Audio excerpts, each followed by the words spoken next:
नमस्ते, मेरा नाम है गौरव विमल एंड वेलकम टू फिनकैप। आज मैं आपसे दो शेयर के बारे में बात करने वाला हूँ, एक आईटीसी शेयर के बारे में और एंजल वन शेयर के बारे में।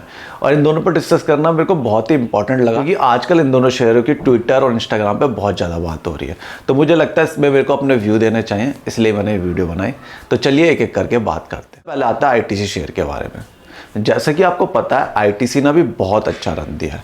ये काफ़ी टाइम से 200 रुपये पे हुआ करता था और अब 400 पे आ गया। 200 रुपये पे इतने टाइम तक था कि आपने इसका मीम जरूर देखा होगा।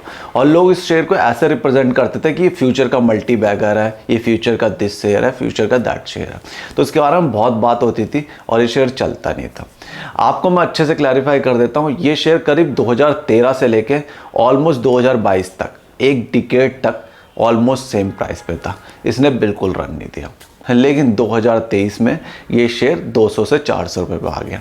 तो जैसे कि मैंने आपको बताया, ये 2013 से 2022 तक कहीं पे नहीं गया और 2023 में जब 200 से 400 पे आया, लोग इसे ऐसे सेलिब्रेट कर रहे हैं जैसे पता नहीं कितना अच्छा रन दे दिया आईटीसी ने। तो इसी बात को पॉइंट आउट करने के लिए मैंने ये वीडियो बनाई, क्योंकि लोग पीछे का ना भूल जाते हैं। लोग कह रहे हैं कि 200 से 400 पे आ गया। जिसने भी ये शेयर ले रखा था, आप अगर देखेंगे तो उसने कितने टाइम से ले रखा था। अगर 2013 से ही ले रखा है तो एफडी का रिटर्न आपका इससे ज़्यादा होगा। एफडी, पीएफ या किसी भी फंड में आप डालते हैं, उसका रिटर्न बहुत ज़्यादा होता। तो अगर आपने इस तरीके से शेयर ले रखा था तो काफ़ी लोगों को तो उसका रिटर्न भी नहीं मिलने वाला। लेकिन अब काफ़ी लोग कहेंगे यार पुरानी बातें भूल जाओ, क्योंकि 19, 20, 21, 22 इसमें भी काफ़ी लोगों ने शेयर खरीदा है, उनको तो अच्छा रिटर्न मिला। अगर आप ये सोचते हैं तो उसके भी मैं खिलाफ हूँ और मैं आपसे बिल्कुल एग्री नहीं करता। क्योंकि अगर आपने 19, 20, 21, 22 में भी शेयर खरीदा है, जब 2020 में स्टॉक मार्केट गिरी थी तो काफ़ी लोग बहुत सारे स्टॉक खरीद रहे थे। लेकिन हमारे ट्विटर के इन्फ्लुएंसर टी मुथुकृष्णन हमारा आईटीसी पे बहुत अच्छे से स्टिक थे और उन्होंने पब्लिकली बोला था कि मैं तो आईटीसी पे स्टिक करूंगा क्योंकि मेरा इस पर ट्रस्ट। लेकिन मैं आपको ये बात क्यों पॉइंट आउट कर रहा हूँ, इस बात को पॉइंट आउट करने का मेरा बहुत बड़ा रीज़न है और बहुत इंपॉर्टेंट रीज़न। मैं आपको इसलिए पॉइंट आउट कर रहा हूँ क्योंकि ट्विटर पे बहुत सारे लोग अपने आप को बहुत अच्छा इन्वेस्टर बनते हैं और उनकी बातों को लोग आगे शेयर करते हैं और उनके जैसा बनना चाहते हैं, उनको लुकअप टू करते हैं और उनके जैसा इन्वेस्टिंग स्टाइल कॉपी करना चाहते हैं।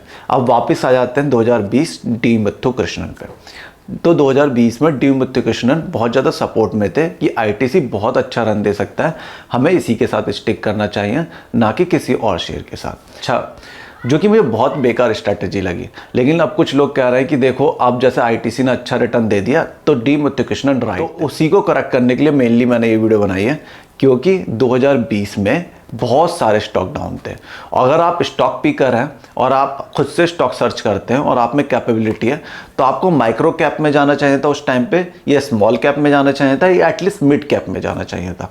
आप लार्ज कैप में होल्ड करके बैठे हुए हैं और वो जब 2 या 3 साल में दुगना हो रहा है तो मुझे नहीं लगता वो आपकी कोई कैपेबिलिटी शो करती है। 2020 में अगर आपने कोई भी शेयर लिया होता, आपने सभी में रिटर्न बनाए होते, large cap, mid cap, small cap. और अगर आप बहुत अच्छे इन्वेस्टर हैं तो आपको स्मॉल कैप और माइक्रो कैप में जाना चाहिए। तो उस हिसाब से मुझे नहीं लगता ये बहुत अच्छा रिटर्न है कि आप अगर 2 या 3 साल वेट करते हैं और आपका लार्ज कैप सिर्फ दुगना होता है या तिगना होता है। तो उस पर्पज से मेरे को आईटीसी अब भी बहुत अच्छी बैट नहीं लगती। जो लोग काफ़ी सेलिब्रेट कर रहा है आईटीसी बहुत अच्छा रिटर्न दे गया, तो मुझे लगता है कि वो बिगर पिक्चर को नहीं देख रहे और आईटीसी ने अभी अच्छा रिटर्न नहीं दिया है और आईटीसी पिछले 3 साल में तो अच्छी बैट नहीं रही है। अगर यहाँ से और चल के ये 1000 रुपये पे जाता है then we may able to call it the good. अब इसमें 2 क्वेश्चन बनने वाले हैं। सबसे पहला, लोग कहने वाले हैं इसमें आपने डिविडेंड तो कमाया है। तो अगर डिविडेंड वाली बात है तो डिविडेंड के अलावा शेयर कोई बहुत ज़्यादा हाई भी नहीं चल गया कि आपने बहुत ज़्यादा पैसे बना लिए हो, क्योंकि इसके अलावा भी बहुत सारे डिविडेंड वाले स्टॉक हैं जो दुगने भी हुए हैं, तिगने भी हुए हैं और साथ में डिविडेंड भी दे रहे हैं। सबसे अच्छा एग्जाम्पल मैं आपको पॉलीप्लेक्स का दूंगा। पॉलीप्लेक्स 300 रुपये पर ट्रेड कर रहा था और हमेशा से अच्छा डिविडेंड देता हुआ, उसका डिविडेंड देख लीजिए कितना अच्छा डिविडेंड दिया और कितना अच्छा रिटर्न दिया। और पॉलीप्लेक्स के अलावा सिर्फ पॉलीप्लेक्स ही नहीं, बहुत सारे ऐसे शेयर हैं। तो डिविडेंड का अगर आप एग्जांपल दे रहे हो तो बहुत अच्छा रिटर्न नहीं दिया। और प्लस अगर आप डिविडेंड का ही एग्जांपल दे के कहते हैं कि चलो इससे स्टिक रहना हमें ये फ़ायदा था, लेकिन जब अगर आप स्टॉक मार्केट में आ ही गए, आप रिस्क ले ही रहे हैं, आपके दिल में रोज़ धड़कन हो ही रही है, आप ऑलमोस्ट एफडी जितना ही रिटर्न बनाते हैं इतने सालों बाद, तो मुझे नहीं लगता वो बहुत अच्छी आपकी बैट है, और आपको स्टॉक मार्केट से थोड़ा दूर ही रहना, क्योंकि अगर आप स्टॉक मार्केट में पैसा डाल रहे हैं तो आई एम श्योर आप ज़्यादा पैसा बनाना चाह रहे हैं। आप बस दुगना पैसा करने नहीं आए। अगर दुगना पैसा ही करना है तो म्यूचुअल फंड आपके लिए बहुत ही गुड बैट रहने वाली है, ना कि कोई एक सिंगल स्टॉक। अब सेकंड क्वेश्चन में पॉइंट आउट करना चाहूँगा, काफ़ी लोग ये कहने वाले हैं तो भाई जिसने 200 पे लिया है उसका 400 तो हो ही गया ना, अभी तो अच्छा रिटर्न दे गया और आगे भी अभी अच्छा रिटर्न देने वाला है, क्योंकि ये 1000 रुपये पे जाने वाला है। क्योंकि अभी मैं थोड़ी देर पहले ही बोला अगर 1000 रुपये तक जाता है ये अच्छी बैट हो सकती है। तो अगर आपका ये क्वेश्चन है तो मैं आपको अभी भी बता दूं, ये 400 रुपये पे अभी आया है, इसका आज का प्राइस है, कल का प्राइस नहीं है। ये 400 से दोबारा 300 पे भी आ सकता है, क्योंकि आप इसका पीछे का चार्ट देखेंगे ये ऊपर जाता है नीचे आता है। अभी ये ऊपर भी जा सकता है, ये नीचे भी जा सकता है। तो काफ़ी लोग अभी से खरीदने में जितनी उत्सुकता दिखा रहे होंगे कि अभी चलने वाला है, तो शायद वो हो ना। तो लोगों को ये समझना चाहिए ये ऊपर भी जा सकता है, नीचे भी जा सकता है। अगर आप इसमें इन्वेस्ट करने वाले हैं तो आप इसको अच्छे से रिसर्च करिए, आप इस कंपनी की एनुअल रिपोर्ट पढ़िए, आप इस कंपनी के विजन पढ़िए। अगर आपको वो अच्छे लगते हैं तभी आप ये स्टॉक इन्वेस्ट करिए। इसलिए इन्वेस्ट मत करिए कि ये दुगना हो गया है तो अब ये यहाँ से दोबारा दुगना होगा, क्योंकि वो बहुत ही अनप्रोबेबल हो जाता है इतनी बड़ी कंपनी के लिए। तो ये तो थे मेरे आईटीसी पे व्यू, और थोड़ा डी मुथुकृष्णन पे भी व्यू होगा, लेकिन मैं उनके अगेंस्ट नहीं हूँ। जो भी उनके कोट्स होते हैं, ट्वीट्स होते हैं, बहुत ही अच्छे होते हैं और मुझे बहुत सही लगते हैं। कि आईटीसी वाली बैट से मैं बिल्कुल भी इत्तेफाक नहीं रखता। मुझे बिल्कुल भी समझ नहीं आती कोई अच्छा इन्वेस्टर आईटीसी को क्यों लेगा। इसमें मैं आपको एक और बात जोड़ दूँ, सब इन्वेस्टर का अपना अपना तरीका होता है कुछ भी स्टॉक खरीदने का। जो मेरा है मैंने आपको बता दिया। तो ये तो था आईटीसी की बात। अब आते हैं एंजल वन के बारे में, जो कि एक ब्रोकिंग कंपनी है। आप भी शायद वो ऐप यूज़ करते हो शेयर खरीदने और बेचने के लिए। तो इसके बारे में बात इसलिए करना चाहता हूँ कि काफ़ी लोगों ने इसका रन जब देखा था 300 रुपये से 1500, 1600, 1800, तो लोगों को लगता है ये रन वो दोबारा देने वाली है। तो मैं इस बात को पॉइंट आउट करना चाहता हूँ कि काफ़ी लोग कितने डिल्यूजन में हैं। मैं उनकी बात नहीं कर रहा जो अच्छे इन्वेस्टर इस पर बहुत अच्छे से रिसर्च कर रहे हैं, उन पर पॉइंट आउट नहीं करना चाह रहा। मैं नॉर्मल लोगों की बातें करना चाह रहा हूँ जो समझ नहीं पा रहे कि वो क्यों एंजल वन ले रहे हैं।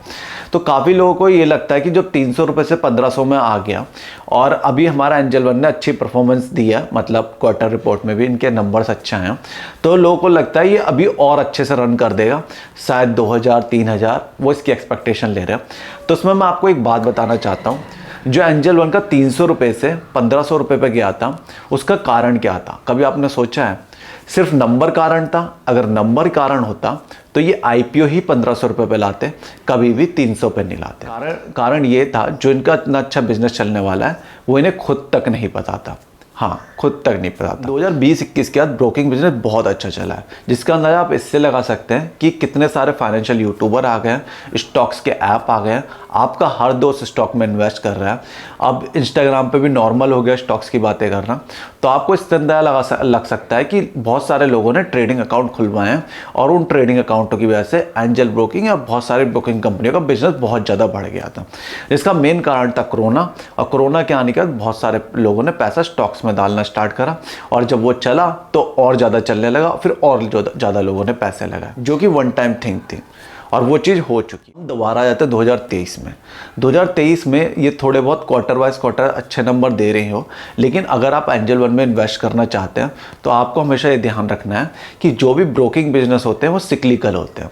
सिक्लिकल का मतलब मैं बता देता हूँ आपको, वो ऐसे चलते हैं, बहुत अच्छा बिजनेस करेगा, कम बेकार बिजनेस करेगा, बहुत अच्छा बिजनेस करेगा, बेकार बिजनेस करेगा, बहुत अच्छा बिजनेस करेगा, बेकार बिजनेस करेगा। तो ये अच्छा बिजनेस कर चुके हैं तो बहुत ज़्यादा हाई चांसेस है ये बेकार बिजनेस की तरफ बढ़ रहे हैं। इसी कारण कभी भी सिक्लिकल बिजनेस को, जैसे एंजल वन वाली कंपनी को, बहुत हाई पीई नहीं मिलता, क्योंकि काफ़ी लोग ये देख के भी एंजल वन खरीद रहे हैं कि इसका पीई बहुत लो है। तो आपको समझना पड़ेगा किसी भी सिक्लिकल बिजनेस का हाई पीई नहीं, प्रॉफिट गिरना स्टार्ट होता है तो उसका पीई बढ़ जाता है।